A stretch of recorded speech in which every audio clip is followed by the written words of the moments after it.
আমন্ত্রণ জানাই এটি নিউজের রোজ রাতের নিয়মিত আয়োজন ইস্পাহানি নিউজ আওয়ার এক্সট্রায়। আমরা এই অনুষ্ঠানে সাম্প্রতিক এবং জনগুরুত্বপূর্ণ নানা বিষয় নিয়ে আপনাদের সামনে হাজির হয়ে আলোচনা করতে, বিশ্লেষণ করতে এবং শুনতে যারা এই বিষয়ে কাজ করছেন, ভাবছেন তাদের ভাবনাগুলো।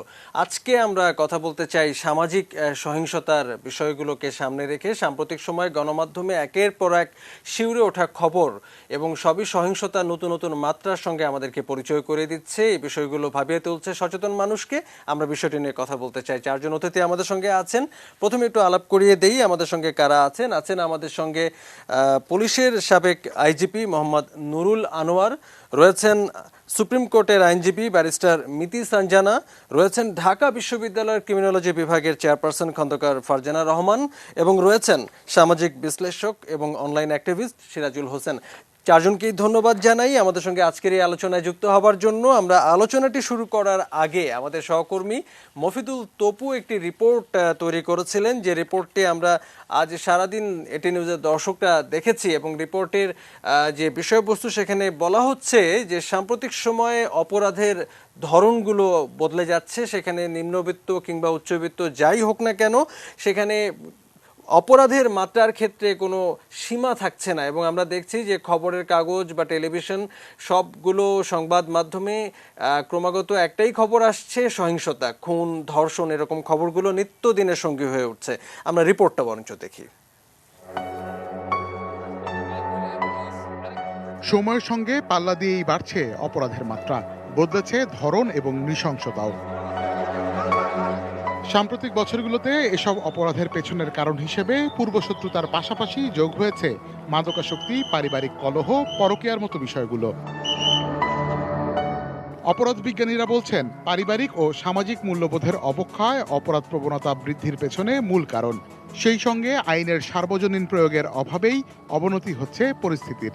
একটা সন্তানের চাহিদা, ব্যাকগ্রাউন্ড, ওরিয়েন্টেশন অনুযায়ী তাকে প্যারেন্টিং দেওয়াটাও কিন্তু একটা শেখার বিষয়। সুতরাং সামাজিক যে প্রতিষ্ঠানগুলো রয়েছে, পরিবার তো তার মধ্যে একদম ন্যূনতম একটি একদম একটা প্রাইমারি প্রাথমিক একটা জায়গা। সেই জায়গাটিতে আমি যদি মনে করি যে ইমোশনাল স্ট্যাবিলিটি না থাকে, মানসিক সমস্যা, মানসিক স্বাস্থ্যজনিত সমস্যা থাকে, তাদের দ্বারা আসলে এই ধরনের বড় বড় অপরাধ, যেগুলো খুব ঠান্ডা মাথায় সুপরিকল্পিত অপরাধ করাটা অনেকখানি স্বাভাবিক হয়ে যায়। করোনাকালে বদলে যাওয়া বাস্তবতায় অর্থনৈতিক ও মানসিক চাপ বাড়ায় অপরাধ প্রবণতাও বাড়ছে বলে মনে করেন অপরাধ বিজ্ঞানের এই শিক্ষক। যখন পরিবারে আমরা নর্মাল কাজ করতাম করোনার আগে, তখন কিন্তু একটা নির্দিষ্ট সময়ের জন্য হাজব্যান্ড ওয়াইফ একসাথে থাকতো এবং খুব সম্পর্কটি খুব প্রাণোচ্ছল ছিল। কিন্তু করোনার ক্ষেত্রে আমরা দেখছি যে সম্পর্কের এক ধরনের টানা পোড়ানো যুক্ত হচ্ছে। সেই ক্ষেত্রে অনেক সময় প্রযুক্তিও কিন্তু ইম্প্যাক্ট ফেলে। দুশ্চিন্তা, ডিপ্রেশন, মানুষের ভিতরে কিন্তু সিস্টেমেটিক অপারেশন বেড়েছে। সিস্টেমেটিক অপারেশন মানে বোঝাচ্ছে যে গরিব সে আরও গরিবই হচ্ছে, যে বড়লোক সে আরও বড়লোকই হচ্ছে। সুতরাং সোশ্যাল স্ট্রাকচারটাই পুরো একটা অপারেশনকে রিয়েল ভাবে পারসিভ করে ফেলেছে, মানে এটা পার্ট অফ দ্য সিস্টেম, এরকম আমরা ধরে নিয়েছি। সুতরাং সেটার কিন্তু একটা ইফেক্ট আছে এবং সেটার ইফেক্ট হচ্ছে মানুষের ভিতরে বিভিন্ন ধরনের কালেকটিভ নেগেটিভ ইমোশন ডিরাইভড হয়। যাদের আসলে মানসিক স্বাস্থ্য কম্পারেটিভলি একটু প্রবলেমেটিক, তারা দেখা যাচ্ছে সহজে অপরাধ প্রবণ হয়ে যাচ্ছে। Mofidul Topu, ATN news, Dhaka. সাম্প্রতিক অপরাধ প্রবণতার বিষয়টি নিয়ে একটি রিপোর্ট আমরা দেখলাম সহকর্মী মফিদুল তপুর, এবং সেখানে ঢাকা বিশ্ববিদ্যালয়ের শিক্ষক খন্দকার ফারজানা রহমান কথা বলছিলেন, যিনি আজকে আমাদের সঙ্গে অতিথি হিসেবে আলোচনায় আছেন। তার কাছে পরে যাব। আজকে আলোচনাটি শুরু করার জন্য আমি সাবেক আইজিপি নুরুল আনোয়ার আপনার কাছেই প্রথমে যেতে চাই। মাঝে মধ্যেই অপরাধের সাম্প্রতিক ধরন, প্রবণতা এবং তার যে বিবর্তন, এই বিষয়গুলো নিয়ে আপনার বিশ্লেষণ আমরা আমাদের এই আয়োজনে শুনে থাকি। তো আজকে যে বিষয়টিকে একটু ধরতে চাইছি আমরা দেখছি যে সামাজিক পর্যায়ে অপরাধের যে এক ধরনের মাত্রা পরিবর্তন হচ্ছে, আবার তার একটি ছাপ কিন্তু আমরা সাম্প্রতিক সময়ে অনলাইনেও দেখতে পাই। সেখানে বিভিন্ন মানুষকে আক্রমণের একটা ব্যাপার আমরা দেখছি এবং নানা রকম গুজবের ছড়াছড়ি, সেগুলো তো নিশ্চয়ই আছে। কিন্তু সাইবার অপরাধের পাশাপাশি বাস্তব জীবনেও যে সহিংসতা ভাবিয়ে তুলছে আমাদেরকে, সেই বিষয়টি আমরা একটু ফোকাস করতে চাই আজকে। আপনি কি যোগ করবেন? যে বিষয়টা আমরা এতক্ষণ আলোচনায় শুনলাম, এটা আসলে দুশ্চিন্তার একটা কারণ আমাদের সমগ্র দেশবাসীর জন্য। সময়ের সাথে সাথে আমাদের সমাজের একটা অংশ কেমন যেন উন্মাদ হয়ে যাচ্ছে। কোনো সামাজিক শৃঙ্খলা সামাজিক কোনো নীতিমালা অথবা সামাজিক কোনো সুস্থতা এদের আচরণে দেখা যাচ্ছে না। এর আসল কারণ কি বা কারণগুলো কি সমাজ বিজ্ঞানীরা ভালো বলতে পারবেন।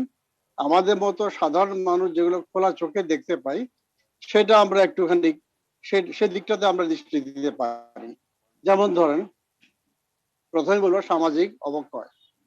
আগে পরিবার ছিল একান্নবর্তী, এখন প্রতিটা পরিবারই কিন্তু বাস্তবতার কারণেই ভিন্ন ভিন্ন বা বিচ্ছিন্ন হয়ে যাচ্ছে। আমরা বলতে পারি ফ্ল্যাট ভিত্তিক, আগে ছিল বাড়ি ভিত্তিক, এখন ফ্ল্যাট ভিত্তিক। যে কারণে পরিবারের লোকজন বা সদস্যরা বা সন্তানেরা কে কি করে এটা দেখার মতো বা ওভারসি করার মতো অথবা পার্সু করার মতো কেউ নেই।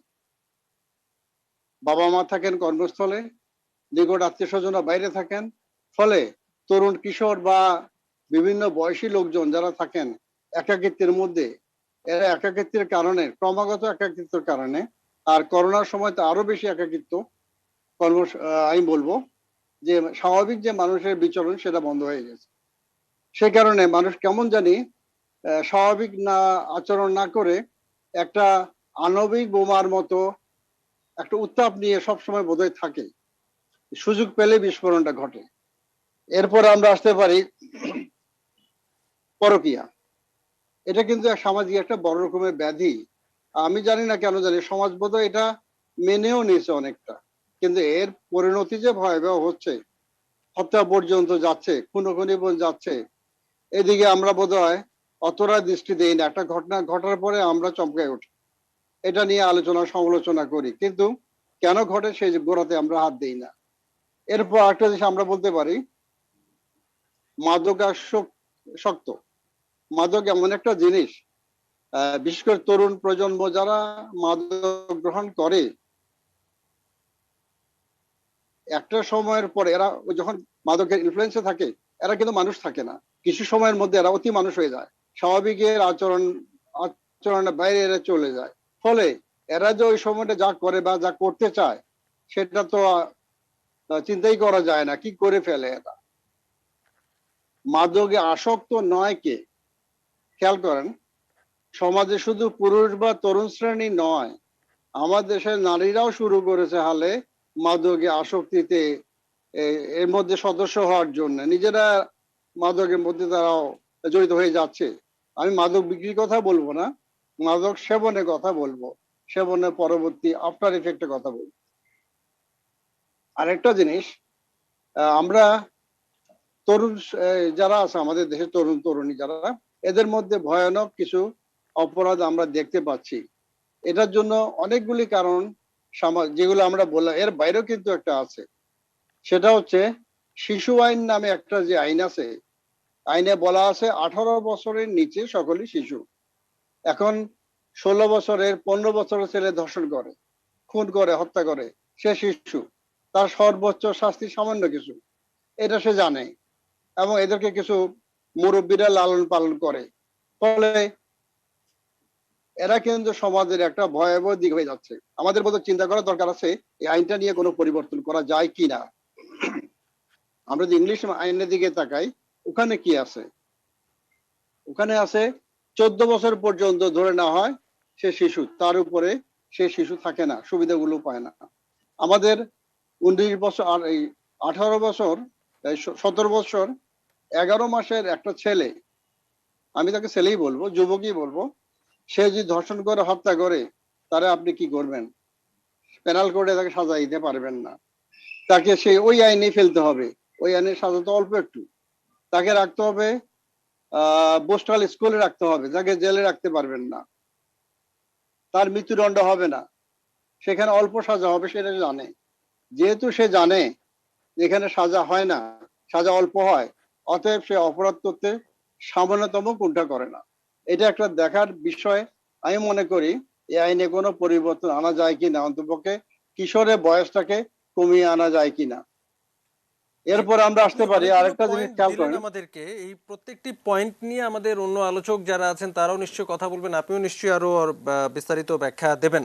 আপনি সর্বশেষ যে কথাটি বলছিলেন সেই কথার সূত্র ধরে আমি একটু অন্য অতিথি ব্যারিস্টার মিতি সানজানা আমাদের সঙ্গে আছেন, আপনার কাছে আমরা একটু শুনবো যে এখানে আমরা অনেকগুলো কথা তিনি যেমনটি বলছিলেন তার মধ্যে শেষ কথাটি যে শিশু আইনের কথা তিনি বলছিলেন এবং এক ধরনের আইনের ফাঁক গলে যে অপরাধীদের ফাঁক বেরিয়ে যাবার যে একটি সুযোগ রয়েছে, এবং তিনি বলছিলেন সাবেক আইজিপি যে এটি আসলে শিশু অপরাধীদেরও আসলে অজানা নেই এবং এই সুযোগটা অনেক ক্ষেত্রে লাগছে। তো এই সাজা ভিত্তিক ব্যবস্থা কি আসলে অপরাধ কমিয়ে আনতে কি সহায়ক হবে কিনা, আপনার অভিজ্ঞতায় কি বলে?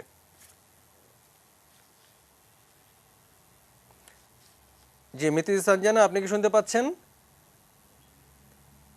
জি আপনি একটু আনমিউট করে নেবেন, তাহলে আপনার কথা আমরা শুনতে পাবো।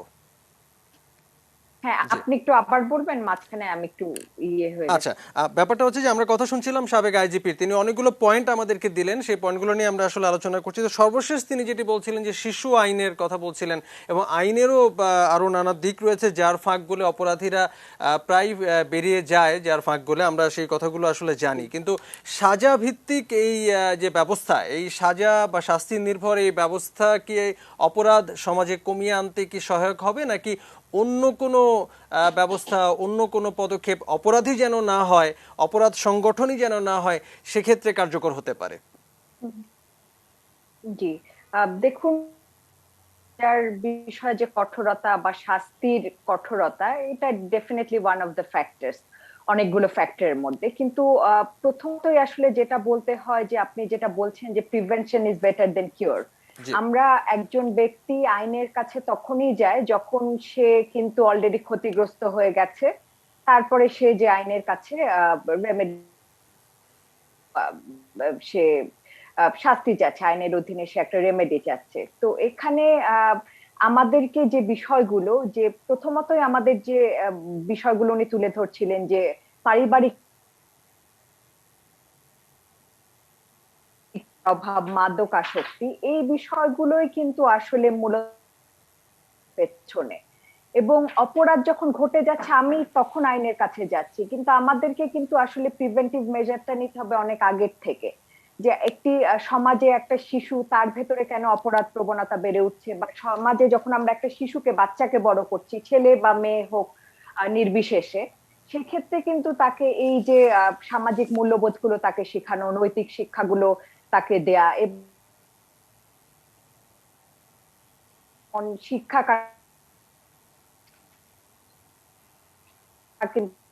ভুক্ত ছিল একটা সময়, কিন্তু এখন কিন্তু আমরা সেই জিনিসগুলো আর দেখতে পাই না। যে ভালো জিনিস শেখা, যে মোরাল দেখা যায়।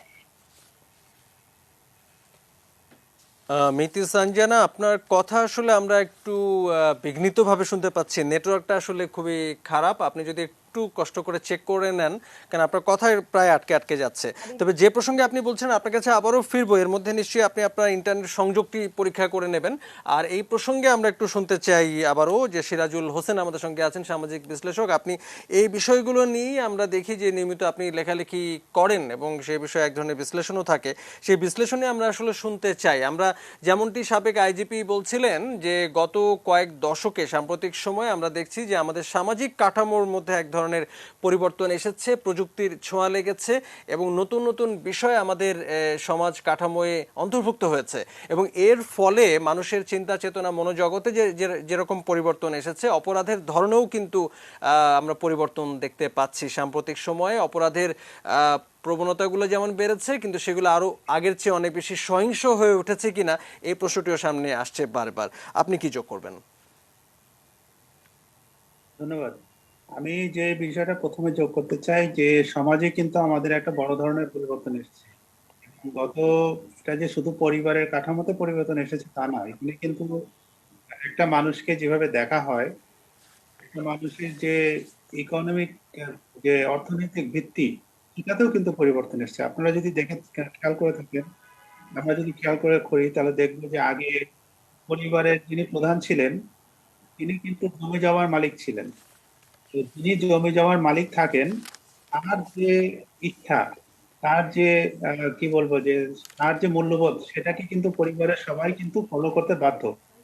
এই এই বিষয়টা কিন্তু চেঞ্জ হয়ে গেছে। অর্থাৎ আগে ছিল কি, যদি একটা পরিবারে যদি আমরা দাদার কথা ধরি, দাদাই সাধারণত থাকতেন, যার হাতে জমি জমা যার থাকতো, তার কথা যদি কেউ না শুনতো, ছেলেরা কিংবা তার নাতি পুতি, তাহলে কিন্তু তারা সেই জমির অধিকার থেকে বঞ্চিত হতো।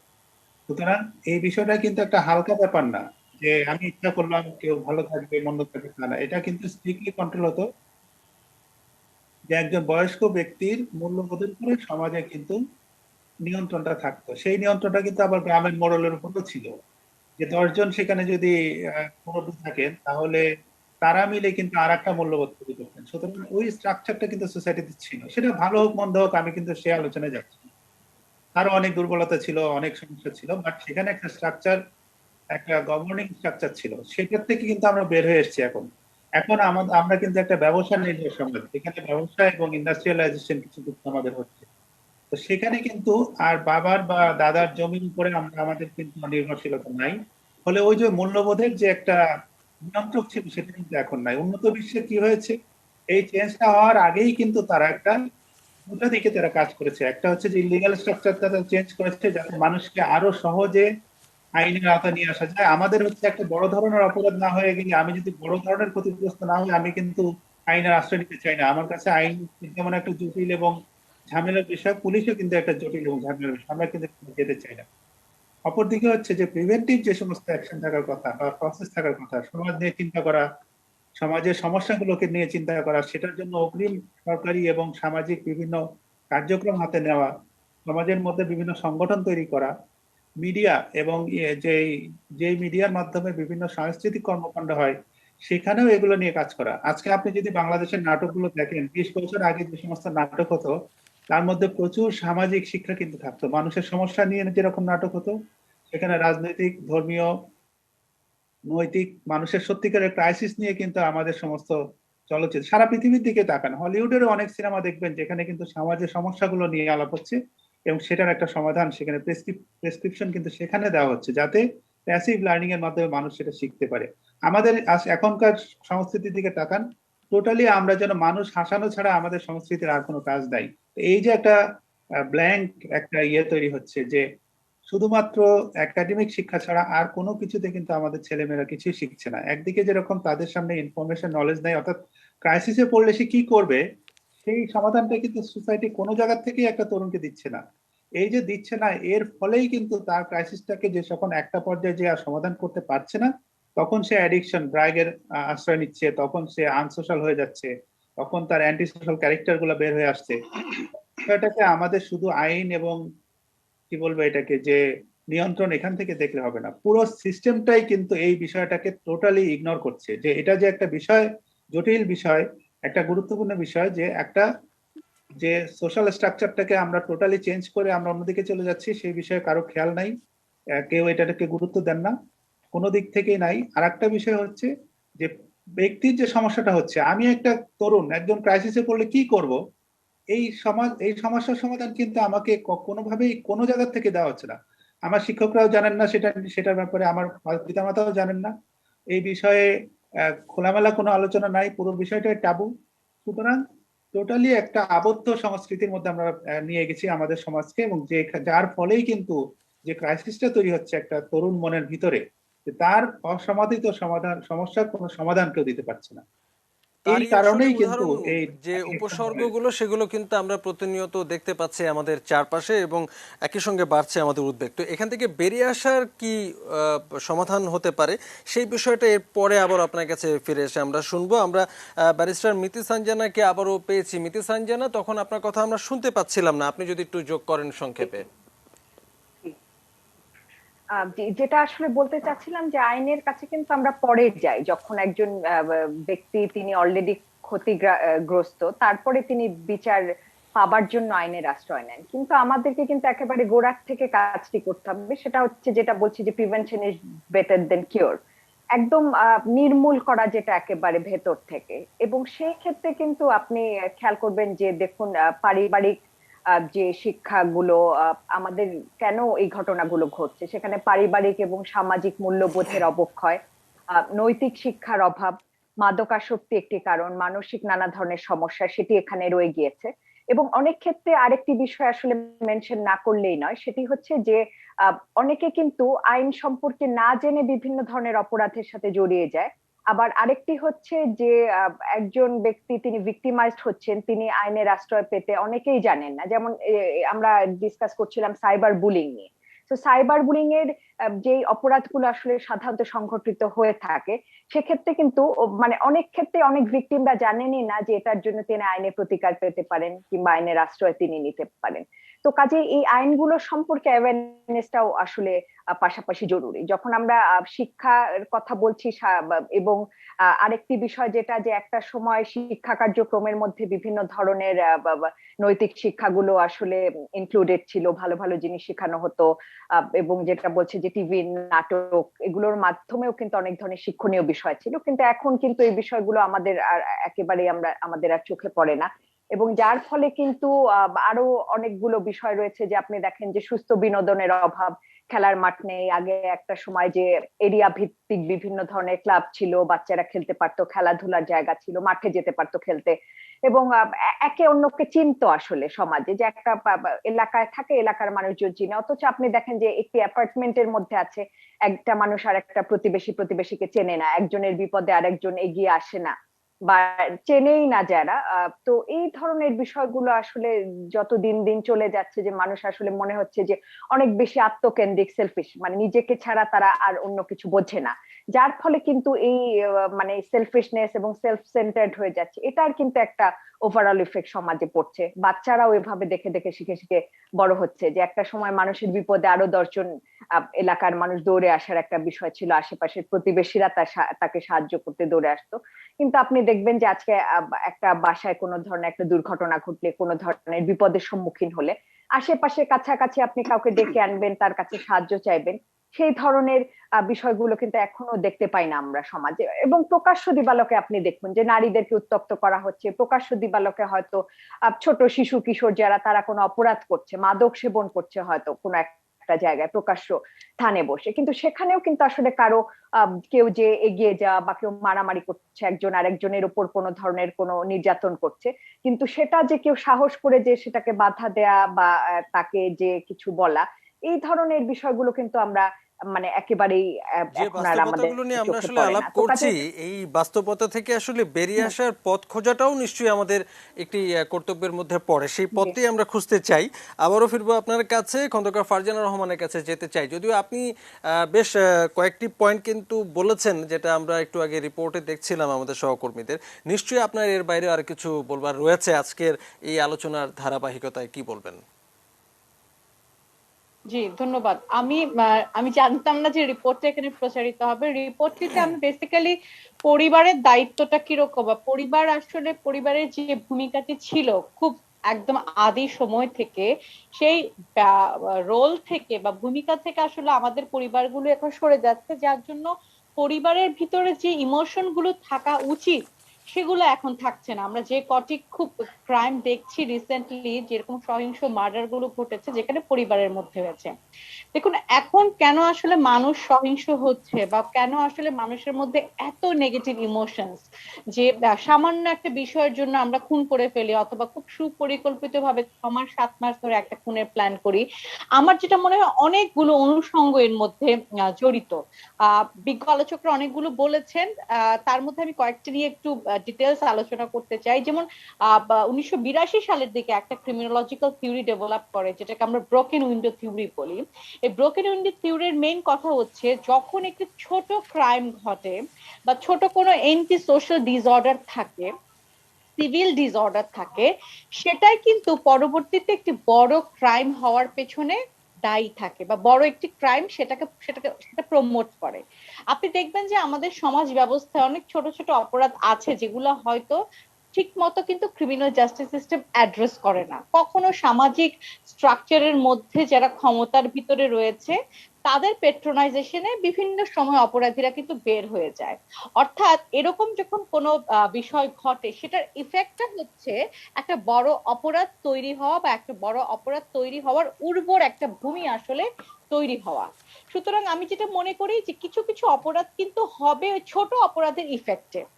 আর এমনিতে আপনি যদি দেখেন আমাদের সামাজিক যে পরিবর্তনগুলো হচ্ছে, আমাদের অনলাইনে কিংবা যদি তথ্য প্রযুক্তির কথা বলি, আমি দেখলাম যে এই যে রিসেন্টলি যে ঘটনাটি কদমতলীতে ঘটলো, সেখানে নাকি যিনি পারপিট্রেটর তিনি বলছেন যে তিনি 6 মাস ধরে ক্রাইম পেট্রোল দেখে খুব ঠান্ডা মাথায় এই প্ল্যানটি করেছেন তার বাবা মা বোনকে হত্যা করার। তো আমাদের জীবনে কিন্তু মিডিয়া কিংবা অনলাইন বা ভার্চুয়াল প্ল্যাটফর্মে বলি না কেন, এর একটা ভূমিকা কিন্তু অনস্বীকার্য, যেটাকে কপি ক্যাট ইফেক্টস বলে। আপনারা জ্যাক দ্য রিপারের নাম শুনতে পারেন, যেই সিনেমায় দেখানো হয়েছে যে একটি অপরাধের নকল করে বিভিন্ন অপরাধ কিন্তু পরবর্তীতে হয়েছে। এবং মিডিয়া কভারেজের যে ইফেক্ট, সেটা কিন্তু আসলে অনস্বীকার্য আমাদের এখনকার জীবনে। সুতরাং মিডিয়া একটা ইম্পর্টেন্ট জায়গা। আমাদের তথ্য প্রযুক্তিকে আমরা মিস ইউজ করছি, সেটা একটা জায়গা। তথ্য প্রযুক্তি কিন্তু আমাদের জন্য সবসময় সম্ভাবনা, কিন্তু আমরা সেটাকে অনেকখানি সমস্যা তৈরি করছি। আপনি আমাদের টিকটকের কথা বলুন বা লাইকি। আমি খুব রিসেন্টলি একটা ঘটনায় দেখলাম যে কোনো একটি অ্যাপসকে, মোস্ট প্রবাবলি বিগো, সেটাকে কেন্দ্র করে বাংলাদেশ থেকে টাকা নাকি বাইরে চলে যাচ্ছে, মানি লন্ডারিং এর ঘটনা ঘটছে। সুতরাং এন্টারটেনমেন্ট অ্যাপস গুলো কিন্তু এখন আর শুধুমাত্র এন্টারটেনমেন্টের জন্য ব্যবহৃত হচ্ছে না, সেটাতে বিভিন্ন অপরাধ ঘটছে। আমরা টিকটক হৃদয়ের কথা জানি, যিনি 8 বছরে প্রায় 1,500 নারীকে ইন্ডিয়ায় পাচার করেছে। সুতরাং অনেক অনুষঙ্গগুলো আমি মনে করি যেগুলো আসলে আমাদের যে বেসিক কালচার ছিল, আমাদের পুরনো ভ্যালুস, সেগুলোর সাথে আসলে আমরা মানানসই করতে গিয়ে দেখা যাচ্ছে যে এই বিভিন্ন ধরনের নেগেটিভ ইমোশনস আমাদের মধ্যে চলে আসছে, আমরা সহিংস হয়ে যাচ্ছে। এবং সহিংসতারই কিন্তু চরম রূপ হচ্ছে অপরাধ প্রবণতা। একজন শিশু, সে কিন্তু জন্ম থেকে আসলে অপরাধ হয়ে জন্মায় না। সে যখন সমাজের বিভিন্ন সহিংস জিনিসপত্র এক্সপেরিয়েন্স করে, সহিংস গেমস দেখে, ভায়োলেন্ট গেমসে আপনার ইনক্লুডেড হয়, ইনভলভ হয়, তখনই কিন্তু তার মধ্যে আসলে আপনার সহিংস এবং পরবর্তী আমি মনে করি অপরাধ প্রবণতার সৃষ্টি হয়। একটি বিষয় আমি নরজ একটু ইনক্লুড করতে চাই, যে প্রশ্নটা আপনি মিতি সানজানাকে করেছিলেন, আমি যদি উত্তর দিতে চাই, আপনি কি আমাকে অ্যালাউ করবেন কিনা? জি, আপনাকে নিশ্চয়ই আরো সময় আপনার সঙ্গে কথা বলবো, তবে আমাদের একটা ছোট্ট বিরতি নেবারও সময় হয়েছে। ফিরছি বাকি বাকি আলোচনার জন্য, সঙ্গে থাকবেন।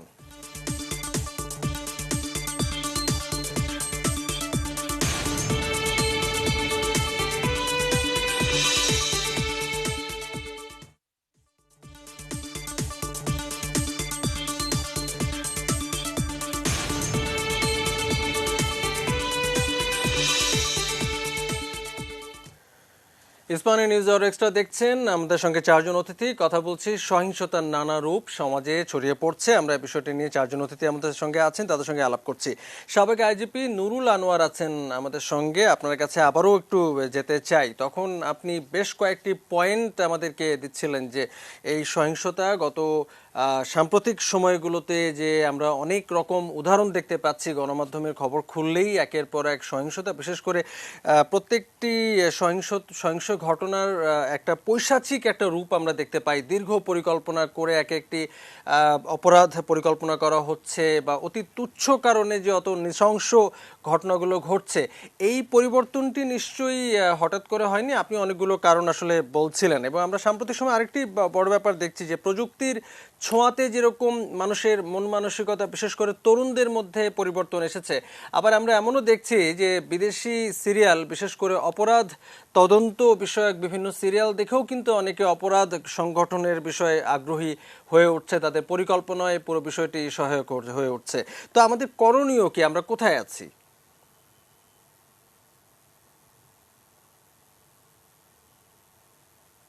জি, জনাব নুরুল আনোয়ার, আপনি একটু আনমিউট করে নেবেন, আপনার কথা আমরা আসলে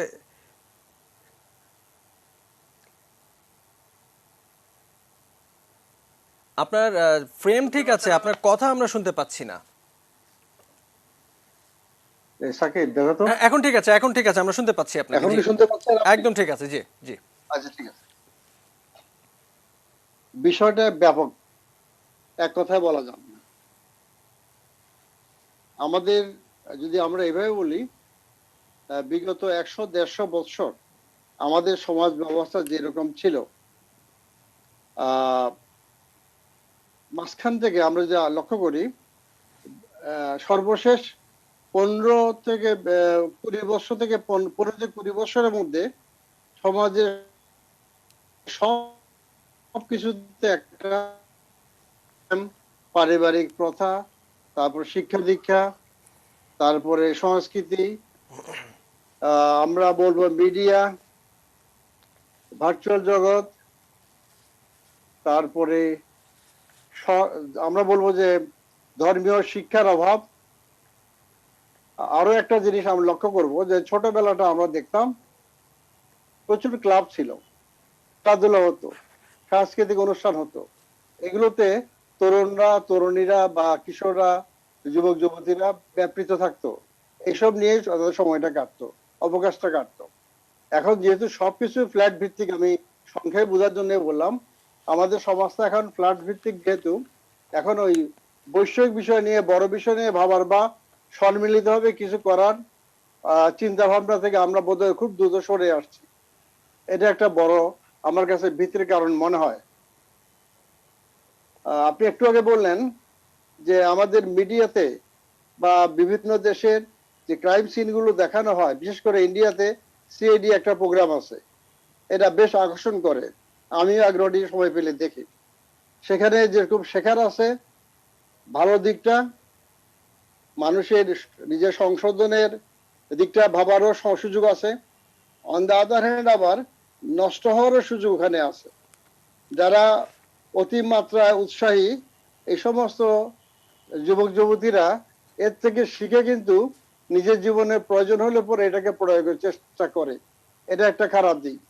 আর আমাদের মিডিয়াতে বর্তমানে যে মিডিয়া, ইলেকট্রনিক বিশেষ করে আমি বলবো, আর ইউটিউবের কল্যাণে এমন কোনো ঘটনা নাই আমরা তাৎক্ষণিক জানতে পারি না। এটা ডেফিনেটলি একটা ভালো দিক, সমাজের সবকিছু আমরা জানতে পারছি, কিন্তু খারাপ দিকটা হচ্ছে ওখানে যে খারাপ জিনিসগুলো আসে, বিশেষ করে পরকীয়ার কথা, হত্যা, তারপরে ইনস্ট্যান্ট ভায়োলেন্স, ডোমেস্টিক ভায়োলেন্স, এই জিনিসগুলো যে আসে, এগুলো কিন্তু যাদের ভিতরে সমস্যাগুলো আছে, বিরাজমান আছে এই ধরনের সমস্যা, তারা এটাকে প্রয়োগ করার চেষ্টা করে।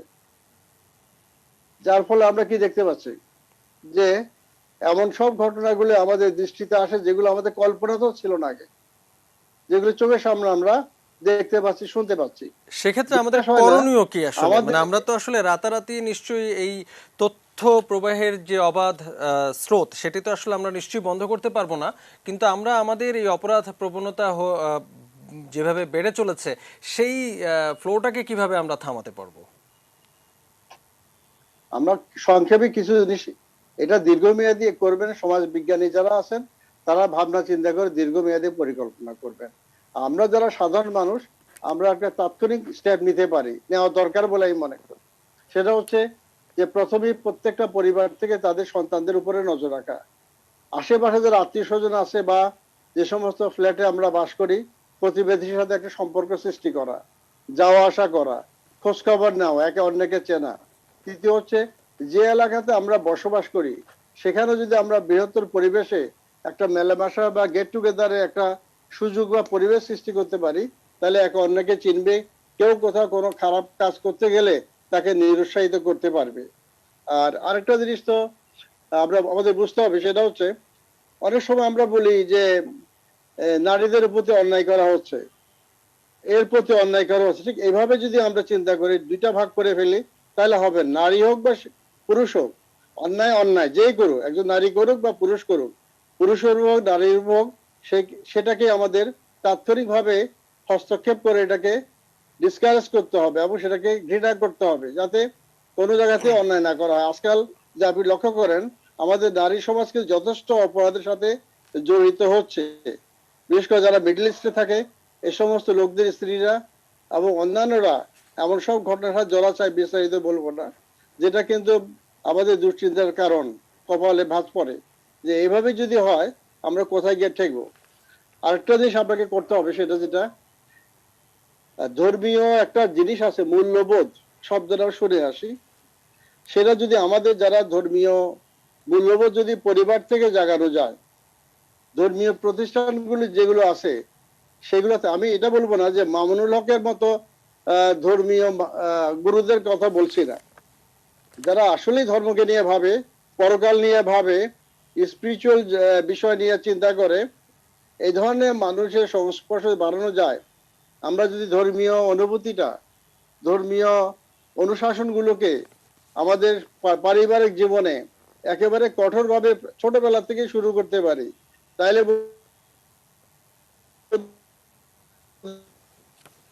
আমাদের জি, মানে যে আলোচনাটি আসলে আমাদের অন্য আলোচকরাও চুরি আসলে করতে এক যার ধরনের কোনো মাপ নেই। করছিলেন যে অপরাধ ঘটে যাবার পরে শাস্তি যেরকম থাকবে, পাশাপাশি অপরাধে যেন না ঘটে তার উদ্যোগটি আসলে অনেক আগে থেকেই নিতে হবে, যার হয়তো সামাজিক এক ধরনের বিনিয়োগের একটা সূত্র হয়তো রয়েছে। আমরা একটু যেতে চাই সিরাজুল হোসেন আপনার কাছে, যে আমরা সাম্প্রতিক সময়ে যে অপরাধের যে এক ধরনের প্রকারভেদ বা পরিবর্তন নিয়ে আলোচনা করছিলাম, যে আমাদের এই ভূখণ্ডের মানুষের সমাজ ব্যবস্থা, অভ্যাস, জীবনযাপন, এটি আসলে গত কয়েক দশকে পরিবর্তন ঘটেছে এবং কাঠামোর পরিবর্তন ঘটেছে, এটাতে আমরা সবাই আসলে আলোচনা করলাম। কিন্তু একই সঙ্গে কিন্তু অপরাধ প্রবণতার ধরনও কিন্তু বদলেছে। এটা কি এরকম যে হঠাৎ করেই যে তথ্য প্রযুক্তি এবং প্রযুক্তি সুবিধাগুলো যখন আমাদের এই ভূখণ্ডের মানুষের কাছে সহজলভ্য হয়ে উঠলো, তখন আসলে এই মানুষগুলো সেগুলো ব্যবহার করা বা ধারণ করা সেটির জন্য যথেষ্ট প্রস্তুত ছিল না, নাকি প্রস্তুত হবার আগেই, শিক্ষায় শিক্ষিত হবার আগেই আসলে প্রযুক্তি, মিডিয়া, তথ্য প্রবাহ এটি সহজলভ্য হয়ে যাওয়ার কারণে এক ধরনের ভারসাম্যহীনতা তৈরি হচ্ছে? আমি আসলে ঠিক সেরকম মনে করি না।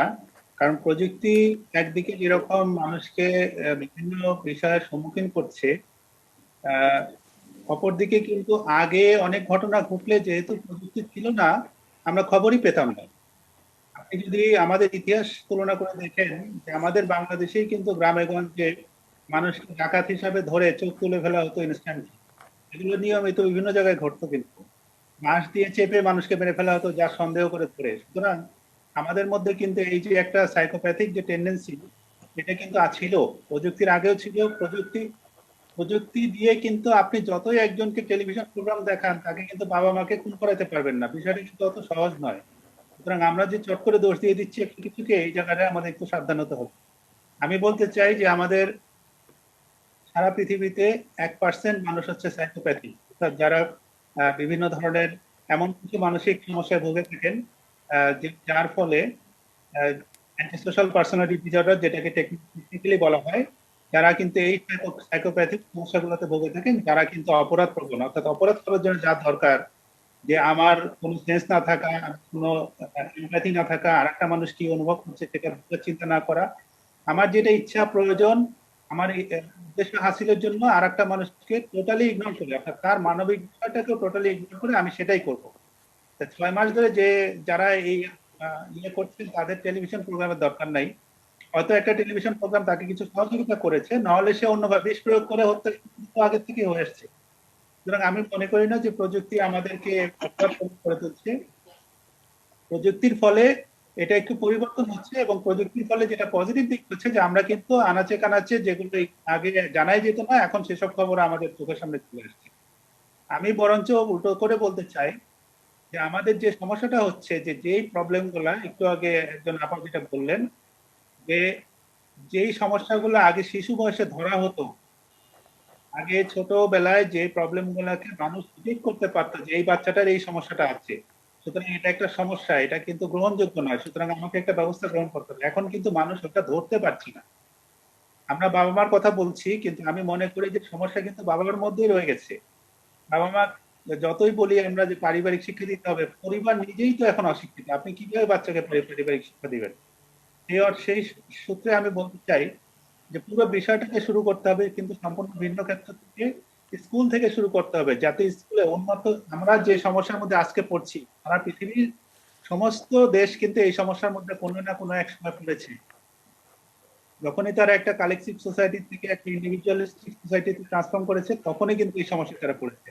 তারা কিন্তু ব্যবস্থা গ্রহণ করেছে, এটার কোনো শর্টকাট ওয়ে নেই। প্রত্যেকটা স্কুলকে ইকুইপ করতে হবে, শিক্ষকদের ট্রেনিং দিতে হবে, যাতে কন্ডাক্ট ডিসঅর্ডার থেকে শুরু করে ছোটবেলায় বাচ্চাদের মধ্যে এমন কিছু ইন্ডিকেশন দেখা যায়, এমন কিছু সাইকোলজিক্যাল আপনার বিভিন্ন ধরনের চরিত্র দেখা যায়, যেগুলোর থেকে বোঝা যায় যে এই বাচ্চাটা বড় হলে এই ধরনের একটা সমস্যা হতে পারে, সে একজন ক্রিমিনাল হতে পারে। সুতরাং সেই বিষয়গুলোকে ছোটবেলাতে ধরতে হবে, ধরে সেগুলোর জন্য প্রপার যে সমস্ত আপনার ব্যবস্থা গ্রহণ করা দরকার আছে, তাদেরকে কাউন্সিলিং থেকে শুরু করে তাদের পিতামাতাকে আরো বেশি শিক্ষিত করা থেকে শুরু করে সেই দিকে আমাদের যেতে হবে। স্কুলকে ভিত্তি করে আমাদের কিন্তু পুরো শিশুদের যে বিহেভিয়ার রিলেটেড প্রবলেম, সেই দিকে কিন্তু আমাদের মনোযোগ দিতে হবে। আমরা শুধু শুধু এই প্রযুক্তিকে দোষ দিয়ে, টেলিভিশন প্রোগ্রামকে দোষ দিয়ে কিন্তু এর থেকে আমরা মুক্তি পাবো না।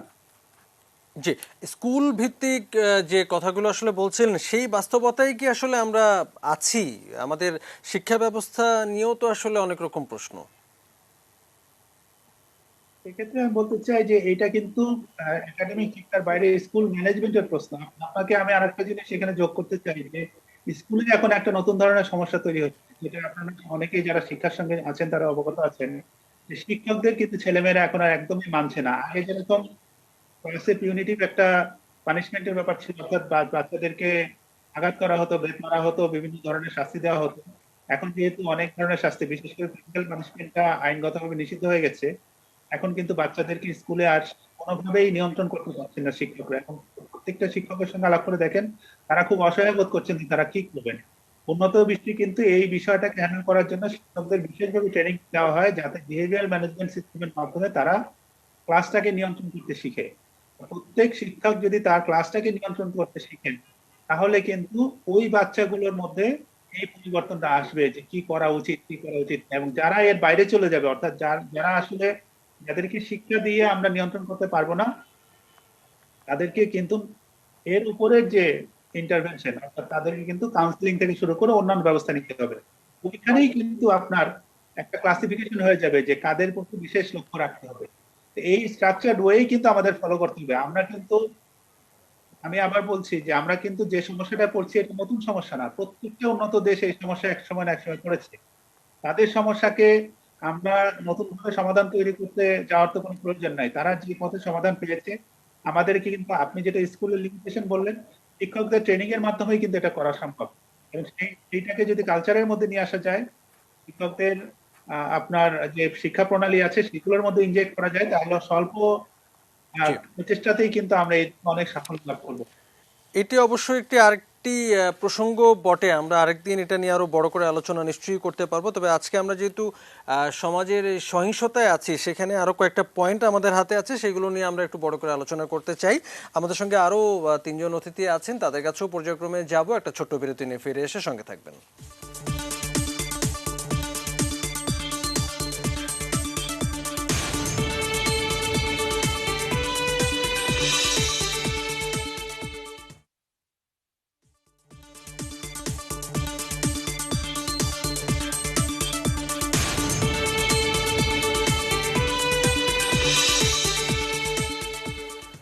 ইস্পাহানি নিউজ আর এক্সট্রা দেখছেন। চারজন অতিথি আমাদের সঙ্গে কথা বলছি সহিংসতা নিয়ে। সামাজিক এই সহিংসতার মাত্রা দিন দিন আসলে আমাদেরকে উদ্বেগে ফেলছে। চারজন অতিথি আমাদের সঙ্গে।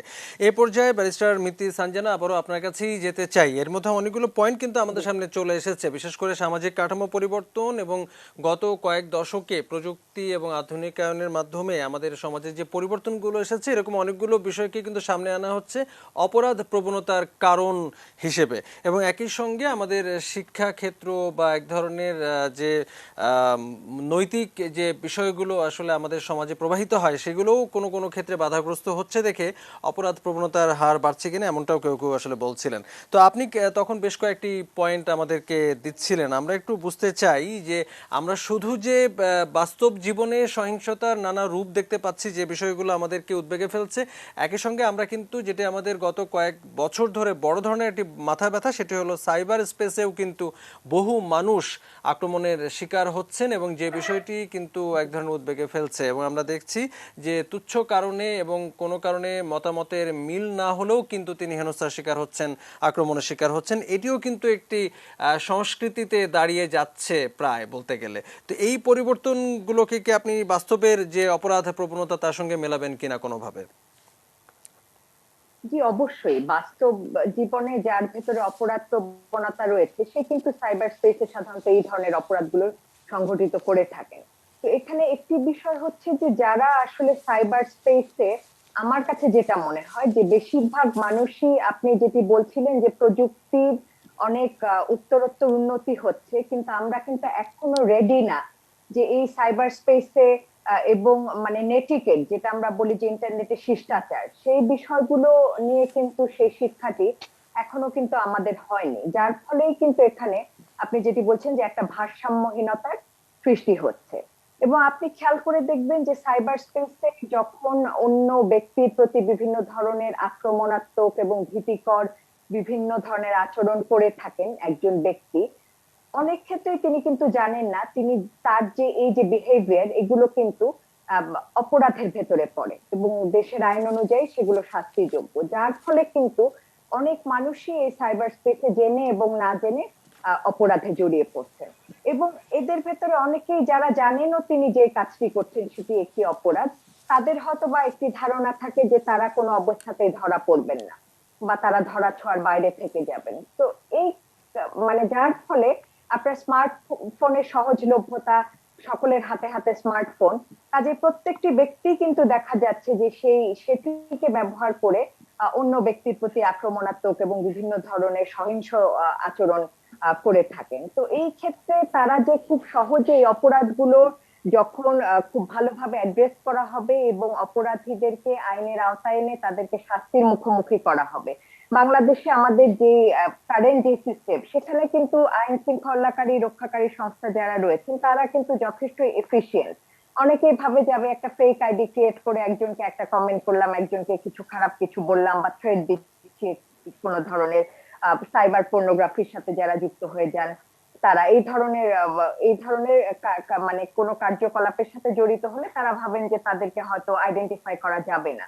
কিন্তু আমাদেরকে কিন্তু অবশ্যই এই অ্যাওয়ারনেসটা ক্রিয়েট করতে হবে যে সে যাই করুক না কেন, সে ফেক আইডি ক্রিয়েট করুক না কেন, সে যদি দেশের বাইরেও থাকে, দেশের বাইরে থেকেও কিন্তু অপরাধীকে কেউ যদি মানে কোনো অপরাধ সংগঠন করে বাংলাদেশের ভেতরে, তাকেও কিন্তু ধরে নেওয়া যায়। আমরা জানি যে এই আইনটির ভেতরে এক্সট্রা টেরিটোরিয়াল জুরিসডিকশনাল এফেক্ট আছে, যার মানে যে অধিক্ষেত্রের বাইরের থেকেও যদি কেউ অপরাধ করে, বাংলাদেশের বাইরে বসে বাংলাদেশের কোনো মানুষের সাথে কেউ অপরাধ করছে, তাকেও কিন্তু আইনের আওতায় এনে শাস্তির মুখোমুখি করা যায়। তো এই ব্যাপারগুলো সম্পর্কে কিন্তু সকলকে অনেক বেশি বেশি জানতে হবে। ধরেন একটা মানুষ ভাবছে যে আমি তো ফেক আইডি, আমি অমুক জায়গায় বসে, আমি তো ধরা পড়বো না, এখানে আমাকে তো আইডেন্টিফাই করা যাবে না, কিন্তু আমাদের কিন্তু মানে সেই সক্ষমতা রয়েছে আইন শৃঙ্খলা রক্ষাকারী সংস্থা যে যে কোনো জায়গা থেকে কিন্তু সেই ব্যক্তিকে এনে আসলে শাস্তির মুখোমুখি করা যেতে পারে এবং খুব কম সময়ের মধ্যে না, আমরা আসলে একটু করা ফোকাস যায়। করতে এবং চাই আসলে আমার অপরাধ প্রবণতার ক্ষেত্রটি, যে তিনি আসলে অতি সহজেই যে তিনি অপরাধ প্রবণ হয়ে উঠছেন, অন্যকে হয়রানি বা হেনস্থার কারণ হয়ে উঠছেন।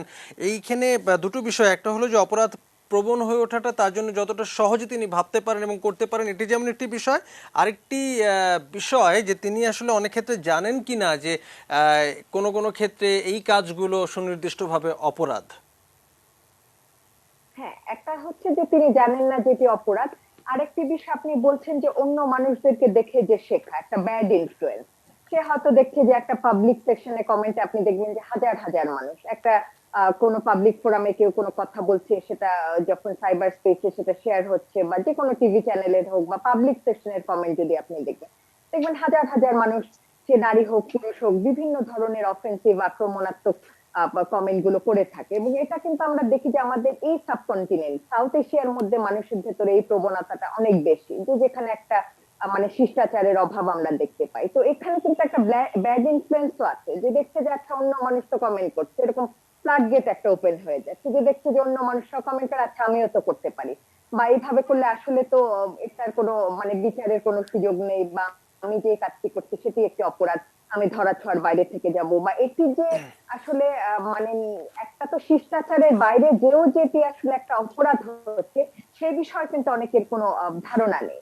যে এই অজ্ঞতাও একটি কারণ যার ফলে কিন্তু বেশি বেশি মানুষ নিজের অজান্তে আপনার এই ধরনের অপরাধের সাথে জড়িয়ে পড়ে। অবশ্যই তার ভিতরে একটি অপরাধ প্রবণতা প্রবণ মন থাকে, তার ভিতরে শিষ্টাচারের অভাব থাকে, বা তার নৈতিক শিক্ষার অভাব থাকে। আহ কিন্তু তার পাশাপাশিও যখন আপনার দেখা যায় যে আইনের প্রয়োগ হচ্ছে এবং আইনের বাস্তবায়ন হচ্ছে, সেই সাথে সাথে এক্সাম্পলারি পানিশমেন্ট দেওয়া হচ্ছে, দৃষ্টান্তমূলক শাস্তি, তখনও কিন্তু মানুষের একটি আসলে তখন তার থেকে তারা একটি শিক্ষা গ্রহণ করে, বা জি। তখন সেই অপরাধটি করার আগে কিন্তু তারা অ্যাটলিস্ট চিন্তা করে যে এটি করা কি ঠিক হবে কি আপনি হবে না। কয়েকবারই বললেন শিষ্টাচার এই শব্দটি। এই শিষ্টাচার শব্দটি নিয়ে আমি একটু খন্দকার ফারজানুর রহমানের কাছে যেতে চাইবো যে শিষ্টাচারের যে অভাবের যে চর্চা, এবং সেটি আসলে আমরা আমাদের সাইবার সংস্কৃতিতে অনেক বেশি ইদানিং দেখছি এবং এটি আলোচনার বিষয় হয়ে উঠছে দিন দিন। আমরা এই চর্চাতে কি আসলে কোনো কোনো ক্ষেত্রে অপরাধ প্রবণতার জন্ম দিচ্ছে কিনা, এই অসহিষ্ণুতার বিষয়গুলো কি বড় অপরাধের ক্ষেত্র হিসেবে কাজ করছে, এমনটাও কি আপনারা কেউ মনে করেন কিনা? ধন্যবাদ নরজ। যদি এক কথায় উত্তর দিতে হয়, আমি মনে করি হ্যাঁ। কারণ আমরা সামাজিক জীব, এবং সমাজের ভিতরে যখন আমরা বড় হই, আমাদের যে সামাজিকরণ প্রসেসটি, সেখানে কিন্তু আমাদের পরিবারের পরে আমাদের বন্ধু বান্ধব, স্কুল, পরিজন, সমাজের যে একটা বিষয়, খুব বড় অর্থে যদি বলতে চাই রাষ্ট্র, সব জায়গায় ইন্টারাকশনের ক্ষেত্রে কিন্তু একটা বেসিক যে জিনিসটি, সেটা হচ্ছে আমরা সৌজন্যতা বা শিষ্টাচার আসলে আমাদের মান্য করতে হয়। আমি খুব ছোট্ট একটি উদাহরণ দিয়ে বলি। ধরুন আপনি, আপনার সামনে একজন ভদ্রলোক পানিতে পড়ে গেছে, পুকুরে পড়ে গেছে, এবং আপনি হাসছেন। তো আপনি তো এটা অবশ্যই শিষ্টাচার বহির্ভূত একটি ব্যবহার করছেন, এবং এই ধরনের ব্যবহারই কিন্তু আমরা যেটাকে ইংরেজিতে বলি ডেভিয়েন্ট অ্যাক্টিভিটিস, ডেভিয়েন্ট বিহেভিয়ার, এবং এই বিহেভিয়ারই কিন্তু একদম প্রিলিমিনারি স্টেজে, একদম প্রাথমিকভাবে একটি অপরাধ প্রবণ মনের অনুষঙ্গ। আমরা যেটা বলি আর কি, ধরুন আপনি একজনকে ধাক্কা দিয়ে পানিতে ফেলে দিলেন, আপনি কিন্তু অপরাধ করলেন। কিন্তু কেউ একজন পড়ে গেছে, আপনি হাসছেন, আপনি তাকে উঠাচ্ছেন না, আপনি কিন্তু অপরাধ করছেন না, কিন্তু আপনি করছেন ডেভিয়েন্ট একটা বিহেভিয়ার, যেটাকে অশিষ্টাচার কিংবা আপনি অসৌজন্যমূলক যেটাই বলুন না কেন, বা সমাজ বিচ্যুত ব্যবহার। সুতরাং আমি মনে করি যেটা, যে সব অপরাধেরই কিন্তু মূল হচ্ছে এই ধরনের শিষ্টাচার বহির্ভূত ব্যবহার, এবং সব অপরাধই কোনো না কোনো ভাবে সমাজ বহির্ভূত কার্যকলাপ বা কার্যক্রম। কিন্তু সব অপরাধ, সব সমাজ বহির্ভূত কার্যক্রমে কিন্তু আবার অপরাধ না। যেমন যেটার উদাহরণ দিলাম, একই সাথে আমি বলতে পারি, ধরুন আমাদের এখন সোসাইটিতে যেটা অনেক সময় আমরা দেখছি যে লিভিং টুগেদার, অথবা আমরা অনেক সময় এই ধরনের কার্যক্রম যেগুলো হয়তো বাইরের বিভিন্ন দেশে ওয়েল অ্যাকসেপ্টেড, কিন্তু আমাদের কনটেক্সটে এখনো হয়তো বিষয়গুলো আমরা ওভাবে আয়ত্তকরণ করতে পারিনি। এই বিষয়টিও সেম থিং, যে ডেভিয়েন্ট বিহেভিয়ার, কিন্তু living together is not a crime. So অবশ্যই আমি মনে করি যে অপরাধের একদম মূলে রয়েছে হচ্ছে অশিষ্টাচার ধরনের ব্যবহারগুলো। এবং যখন আমরা একজন শিশুকে বড় করছি, এবং তাকে যখন আমরা সৌজন্যতা, ভদ্রতা, নমনীয়তা, এই মানবিক গুণাবলী গুলো দিচ্ছি না, সে কিন্তু আস্তে আস্তে মানুষের কাছ থেকে খারাপ বিষয়গুলোই শিখবে। এবং আমরা যেটাকে বলি সোশ্যাল লার্নিং থিওরিতে, যে প্রতিটি ব্যবহারই লার্ন বিহেভিয়ার, আমরা কিন্তু শিখে বড় হই। আপনি একজন ছোট বাচ্চাকেও দেখবেন, সে কিন্তু আপনাকে অনুকরণ করবে। এবং একজন যখন অপরাধ করে, খুব কম সময়ে আমরা দেখেছি যে সে হয়তো বেশিরভাগ সময়ই তার পরিবার, তার আশেপাশে যে এনভায়রনমেন্ট, তার আশেপাশের যে সামাজিক প্রতিষ্ঠানগুলো রয়েছে, সেখানে বিভিন্ন কারণে যদি সেগুলো পজিটিভলি তাকে ট্রিট করা হয়, সে অপরাধ করে না। যদি নেগেটিভলি সে সেখানে ইন্টারাকশন করে, তাহলে কিন্তু আস্তে আস্তে সে অপরাধগুলো করে।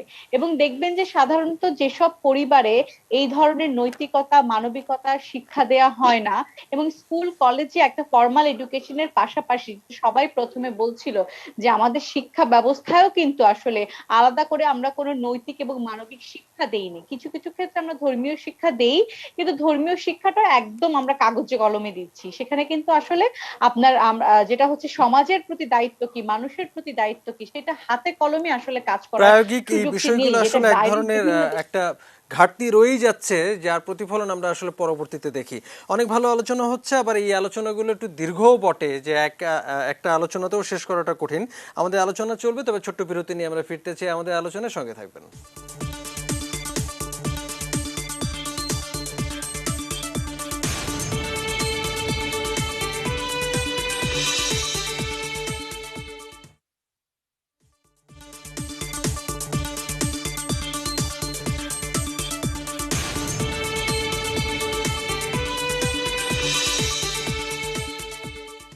ইস্পাহানি নিউজ আওয়ার এক্সট্রার একদম শেষ অংশে চলে এলাম। খুব অল্প সময় আমাদের হাতে, 4 জন অতিথি, প্রত্যেকের কাছে একেবারেই 1 মিনিট করে যাব, ছোট ছোট করে শুনবো। আমরা কথা বলছিলাম সমাজের সহিংসতার পরিস্থিতি এবং সাম্প্রতিক সময়ে তা যে বাড়ছে, কেন বাড়ছে তা নিয়ে অনেক আলোচনা হলো। আমরা একটু সমাধানের পথ একটু খুঁজতে চাই।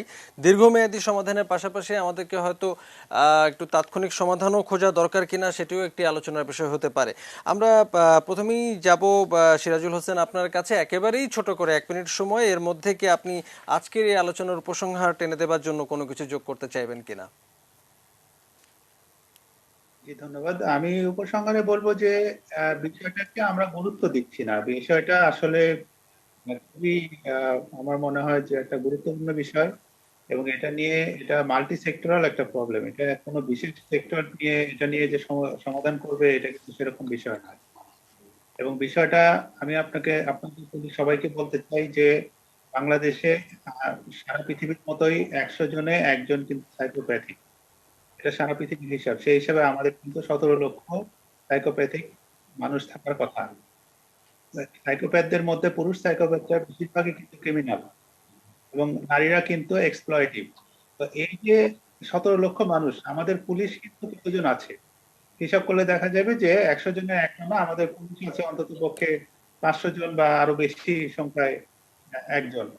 তো সেই হিসাবে আমরা কিন্তু এটাকে আইন বিচার শাসন দিয়ে কিন্তু এটা ফাইট করে আমরা কখনো জিততে পারবো না। এটাকে আমাদের কিন্তু প্রিভেন্টিভ ওয়েতে চিন্তা করতে হবে। অবশ্যই আইন বিচার এবং ইত্যাদি করবে, কিন্তু প্রিভেন্টিভ বিষয়টাকে বেশি গুরুত্ব দিতে হবে, যেহেতু আমাদের রিসোর্স কম। সেই ক্ষেত্রে আমি বলবো যে এটাকে এখনই গুরুত্ব দিয়ে সমাজে যে কিভাবে কমানো যায়, যে সমস্ত ক্রিমিনাল ইস্যুজ আছে, পুরো সমস্ত বিষয়টি নিয়ে একটা সিস্টেমিক থিঙ্কিং অ্যাপ্লাইয়ের মাধ্যমে আমরা যেন পুরো সমাজকে একটা সিস্টেম হিসেবে চিন্তা করে তারপরে এটাকে কিভাবে আমরা ম্যানেজ করবো সেটাকে দেখি।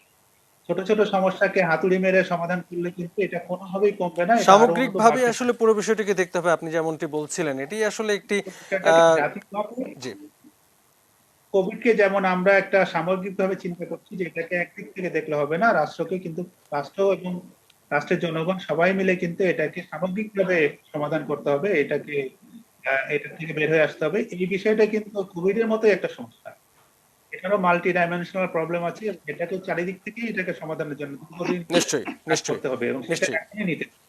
নিশ্চয়ই ভালো বললেন। এবং একই সঙ্গে আমরা একটু খন্দকার ফারজানা রহমানের কাছে যাব, যে কথাটি আসলে বলছিলেন সিরাজুল হোসেন, যে এটি আসলে সামগ্রিক একটি সমস্যা এবং সমাধানও সামগ্রিকভাবেই করার কথা ভাবতে হবে। আপনি নিশ্চয়ই কোনো ভাবনার কথা শোনাবেন। জি, ধন্যবাদ। সেটা হচ্ছে, দেখুন, যতগুলো আপনি যদি সহিংস রিলেটেড যে ক্রাইম গুলোর কথা আমরা আলোচনা করছিলাম, প্রতিটির জন্য কিন্তু আমি মনে করি প্রিভেনশন মেকানিজম ডিফারেন্ট হওয়া লাগবে। এর কারণ হচ্ছে প্রতিটি সিচুয়েশন কিন্তু আলাদা আলাদা, এবং আমরা যেটাকে সিচুয়েশনাল ক্রাইম প্রিভেনশন বলি, যে প্রতিটি ক্রাইমের রুট কজ গুলো যতক্ষণ আমরা অ্যাড্রেস না করব, আমরা বড় বড় পানিশমেন্ট দিয়ে মানে আপনি হয়তো ওই সময়ের জন্য একটা অপরাধ হয়তো কমিয়ে আনতে পারবেন, কিন্তু আলটিমেটলি কিন্তু অপরাধ কমবে না। এবং আপনি যদি ক্রাইম রেটের সাথে সাথে বিভিন্ন ফ্যাশনের, বিভিন্ন স্টাইলের ক্রাইমও কমাতে চান, সেখানে একটি খুব বড় একটা অনুঘটক আমি যেটা মনে করি সেটা হচ্ছে আমাদের যে কমিউনিটি পুলিশিং এর জায়গাটি রয়েছে, যেটা অনেক সময় নেইবারহুড ওয়াচ প্রোগ্রামও আমরা বলে থাকি বা বিট পুলিশিংও বলে থাকি, সেটা আসলে খুব মানে সুগঠিত এবং খুব ইফেক্টিভ ওয়েতে আমি মনে করি চালাতে হবে। সাথে সাথে সামাজিক এবং পারিবারিক যে ইনস্টিটিউশন গুলো আমাদের জীবনের একদম অনুষঙ্গ বা জীবনের একদম কাছের ইনস্টিটিউশন গুলো রয়েছে, পরিবার থেকে শুরু করে প্রত্যেকটি ইনস্টিটিউশনে একদম, যদি আমি মনে করি যে একদম রুট লেভেল থেকে এই ইনস্টিটিউশন গুলো একদম ঢালাও ভাবে একটা রিফর্ম করতে হবে। আমাদের স্কুল কলেজের একাডেমিক কারিকুলাম চেঞ্জ করতে হবে। মানুষের মধ্যে মানবিক মূল্যবোধ এবং মানবিক শিক্ষা এগুলো আসলে ডেভেলপ করার জন্য বিভিন্ন ধরনের সোশ্যাল প্রোগ্রামের ব্যবস্থা করতে হবে। অনেক ধন্যবাদ খন্দকার ফারজানা রহমান আপনাকে। মিতি সানজানা, আপনি কি যোগ করবেন?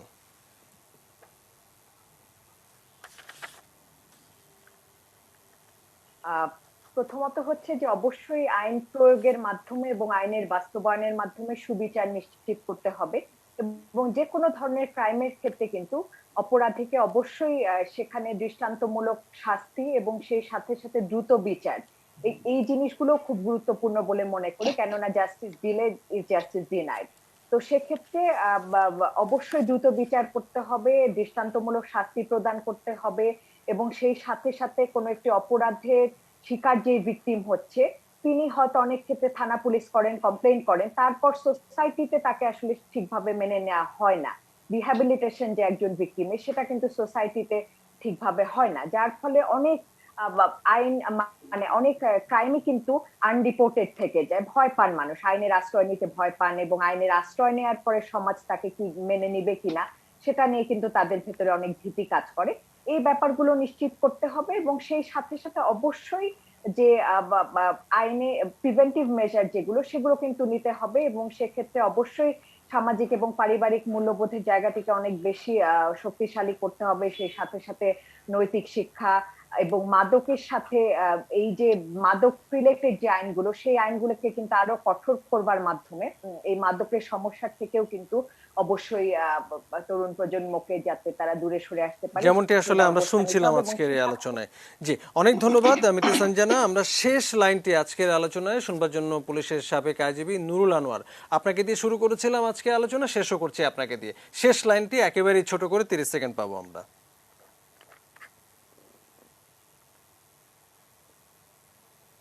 জি, জনাব নুরুল আনোয়ার, আপনি শুনছেন? আমাদের ব্যাধি সর্বদেহে, চট করে হবে না, ওই টোটকা ফাটকা দিয়ে হবে না। মনে করি আমি আমার ব্যক্তিগত হচ্ছে সমাজে যে বিভিন্ন